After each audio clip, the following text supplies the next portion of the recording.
একই জীবনের পথে একসঙ্গে চলা, সুখ দুঃখ ভাগ করে নেওয়া, একে অপরের ছায়া হয়ে থাকা, এ পৃথিবীতে যেন একসঙ্গে ছিলেন, তেমনি আল্লাহ ডাকে সাড়া দিয়ে একসঙ্গে বিদায় নিলেন স্বামী ও স্ত্রী। হৃদয় বিদায়ক হলেও এ দৃশ্য আমাদের চোখে পানি এনে দেই, আবার মনে করিয়ে দেই জীবন ও মৃত্যু সবই আল্লাহ তাআলার ইচ্ছাই। আজ এই ময়দানে একই সময়ে একই জানাজায় অংশ নিলেন স্বামী ও স্ত্রী।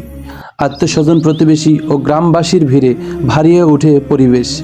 কান্না, দোয়া আর নীরবতার মাঝেই সম্পন্ন হলো তাদের শেষ বিদায়। যারা সারা জীবন একে অপরের সঙ্গী হয়েছিলেন, আজ কবরে শুয়ে পড়লেন পাশাপাশি। এ যেন ভালোবাসার এক নীরব চিরবিদায়। এই ঘটনা আমাদের শিক্ষা দেয়, দুনিয়া জীবন ক্ষণস্থায়ী, আজ আছি কাল নেই। তাই হিংসা বিদ্বেষ ভুলে গিয়ে ভালোবাসা, ক্ষমা আর মানসিকতার পথে চলাই সবচেয়ে বড় ইবাদত। স্বামী স্ত্রী একই সঙ্গে জানাজা আমাদের মনে করে দেয় সম্পর্কের আসল মূল্যই মৃত্যুর পরই সবচেয়ে বেশি অনুভব হয়।